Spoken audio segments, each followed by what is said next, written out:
After a car accident, Linda Davis needed CPR. Bill Hamilton needed temporary shelter when a fire destroyed his home. During an operation, Haley Reynolds needed a blood transfusion. Excuse me, may I go into that room,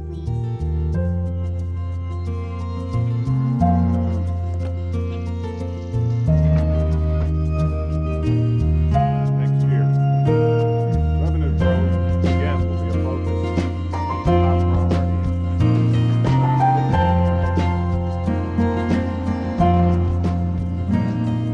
Thank you for giving me blood. Thank you for giving me shelter. Thank you for saving my life.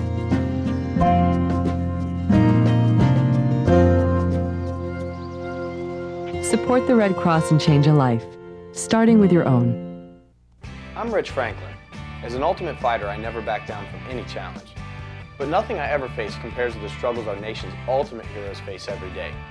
The service and sacrifices of our disabled veterans make the sports we love and the way of life we enjoy possible. That's why I'm teaming up with the Disabled American Veterans to support these brave men and women. We must never forget our responsibility to care for our real American fighters. To find out how you can help, contact the Disabled American Veterans. Hey, Travis. Get some friends, loser.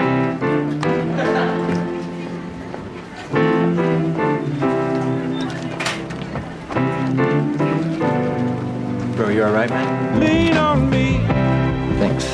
when you're not strong, and I'll be Character. your friend. Pass it on. I'll help you carry A message from the Foundation for a Better Life. Good evening and welcome to Florida Business Profiles. Our guest this evening, Zach Katkin of Atilus LLC, Atilus.com. And we're chatting with Zach about business technology and more specifically websites. And right before we went to the break, we talked about websites and we saved the big question, Zach, and that's how much does it cost to build a website? I have to go. I can't answer that question. Well, yeah, as I said, we get asked that question quite a bit, and we like to say, basically, how much does it cost to build a house? It's a similar question in that, there's different rooms. How many rooms do you want built? Landscaping, the outside, the front, different materials, things like that to build a house. It's kind of the same with web design in that those things all have to be defined in terms of how many pages. How do you, as the either business owner or person that's going to update the site, want to update the site? Do you want a web development company to do that for you, or do you want to be able to do it yourself? So there's a lot of different factors in determining that. But there are some, general, let's say, categories in terms of what you need your website to do or want your website to do that we can give some, ballpark pricing essentially. So basically, a small site, a basic site, that has maybe 5 to 10 pages. It's more of a brochure-based site, so it's just you trying to get your company out there on the web. Is going to range anywhere from about $750 to around $2,000. And again, that depends on the number of pages, the content, whether you're going to produce it as the business owner or the web development company or a copywriter needs to produce it, as well as some additional functionality and the design. Then kind of scaling up from there, you have maybe a custom website that needs more pages and maybe what's called a content management system. And that's just a system that allows you to update the content on your website. So change text, add pages, add forms, things like that. And that'll usually range from anywhere from about $2,000 or $2,500 to $7,500. And then beyond that, you have more custom-based things like totally custom ideas or maybe back processes that your business has to put on the web, as well as e-commerce solutions. And those usually range from about $7,500 and up. So it is a wide range. Right. And Right. Even with those costs, I assume you still stick by every business should have a website. Absolutely. Yeah. And of course, I as a business consultant would certainly endorse that. I mean, that's one of the first things we look for in a business is what do they have and what should they have. And I think probably what amazes us most are businesses that have put something up there and then just totally ignored it, as we were speaking about earlier, that abandoned website. The other thing that amazes me is people's lack of utilizing the website for their own email, for their own branding.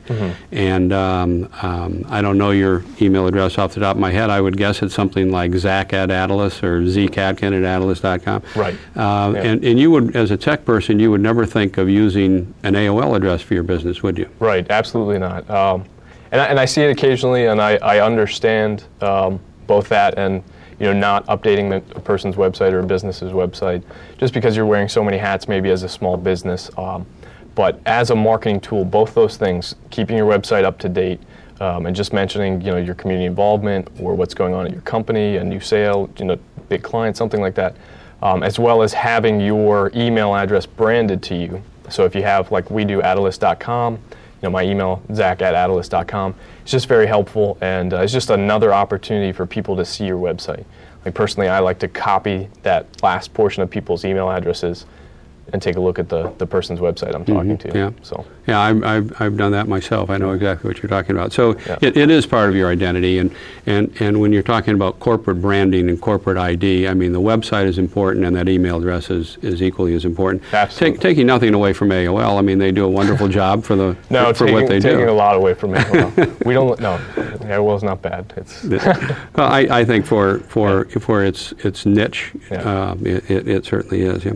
The other piece I think of is just business technology in general, and so many people I always refer to them in my age group really had to learn technology, whereas you sort of were born into it and grew up with it. Right. And so some of these things become a little more difficult, and it's like I'd like to record a movie, but I don't have a 15-year-old to work the remote. And so I think some of it's the same with business technology, but I know we preach to our clients that it is critical that management understand the basics of technology and at least be able to direct what's going on, even if they don't know exactly how to do it themselves. Yeah, I agree.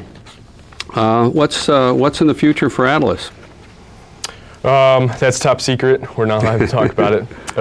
Well, actually, we've released some kind of new products, and we're considering some different directions. One in particular is, with the economy being slow, we're doing more long-term based contracts. So, whereas I said a website costs, let's say, $750 to $1,500 for a basic one, we're creating some really cool packages that allow our customers to maybe get a website as well as some other things like the pay-per-click marketing we talked about over time. So pay for it over time. So have more of a monthly based relationship, and that really helps to both push our clients to update their websites and utilize this technology that we're implementing for them and help offset some costs. So.